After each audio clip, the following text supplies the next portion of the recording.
Alright guys, Gemini back with another video, and it seems like everyone's having fun when I've been busting out these old tapes, and just talking about them, so I figured we'd just keep it simple and just go for it. And today I have the WWF Wrestlefest 92 in my hands. God, I love 1992 in the WWF.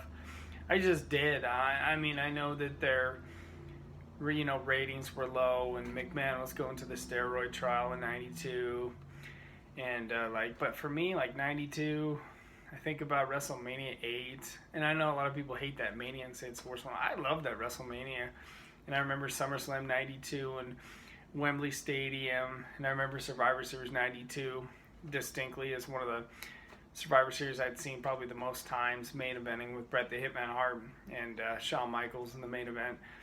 And even Bret has quoted it and said that he knew that Shawn was coming, and Shawn did come in a big way.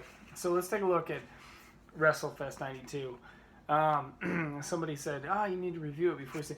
I've seen these before. I just can't remember all the matches. But I'll try to explore the best I can and do the best review I can for you. Okay, here you go. You got the WWF Tag Team Title match. Natural Disasters take on the Nasty Boys. 92, the Natural Disasters, Earthquake, and Typhoon were the WWF Tag Team Champions because Nasty Boys held it in 91. Nasty Boys won it March the 24th, 91 in LA Sports Arena and lost it to Legion of Doom at SummerSlam in August of 91.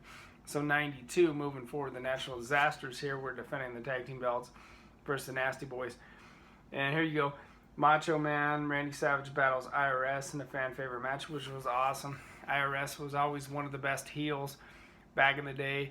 And if you remember in 92 in the WWF, Macho Man was a world champion as he beat Ric Flair for the belt at WrestleMania 8 in the Hoosier Dome. And I have my opinions on WrestleMania 8 not having Flair and Hogan, but I'll take Savage being the world champion any day of the week. And then you got another special feature match. British Bulldog, who needs to be WWF Hall of Famer, versus Rick the Model Martel. Yes, I'm a model. Very cool. I don't know why the Bulldog's not in the Hall of Fame. I don't know why Rick Martel's not in the Hall of Fame. Both guys totally deserve it.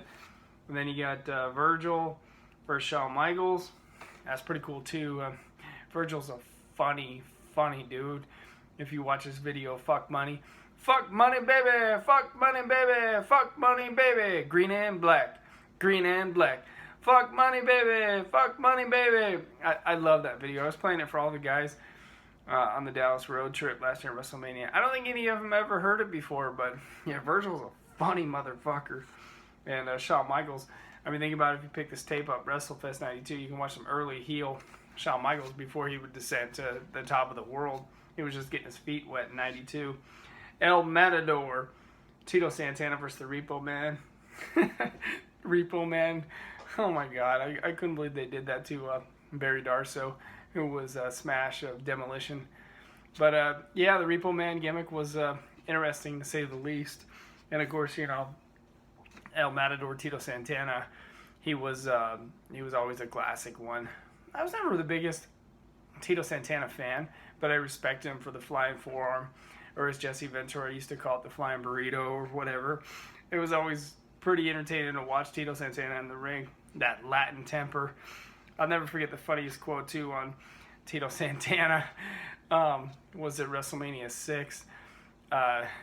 Jesse Ventura was joking around with Gorilla on commentary, and Jesse goes, or Gorilla's like, yeah. Gorilla goes, yeah, I bet you picked up something in Tijuana, because he was making fun of Tito Santana for being Tijuana. And then Jesse fires back and says, you bet I picked up something in Tijuana. It's not NXT, okay? It's not Nakamura. It's not what you see today. It's old school wrestling. That's what I do. And then you got the Bushwhackers. Yo! Versus Ted DiBiase and IRS Money Inc. I guess they weren't Money Inc. at the time because they don't say anything about being Money Inc. You know what? Actually, they were Money Inc. in 92 because I remember them right around WrestleMania 8 and they defended the belts against the Natural Disasters. But yeah, the Bushwhackers. I didn't think I was going to enjoy their Hall of Fame induction speech at all when I was there in San Jose, but actually I did enjoy the hell out of it. They were still entertaining all these years later, and I actually have the distinction of being licked by a bushwhacker in 1989, and it was gross, and my face stunk like fish like for a week, but it was a cool memory. And then a special profile on Bret the Hitman Hart, who was the standard bearer in the World Wrestling Federation in '92. He was the best. And then you got, let's see, you got from ringside to courtside, Bobby the Brain Heenan and Mean Gene Okerlund are on the court revealing their unique techniques of power tennis, which was funny, those segments with Mean Gene and Bobby.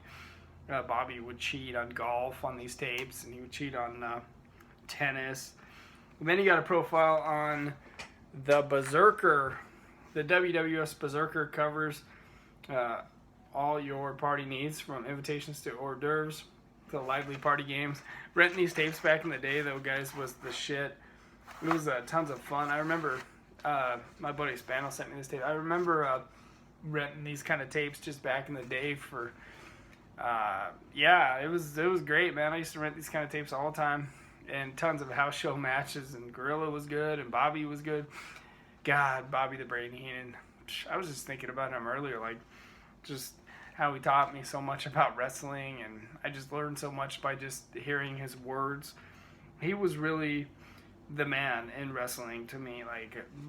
Like a show was always better for me when I got to listen to Bobby the Brain Heenan and Gorilla do commentary. That was like my most fun time in wrestling.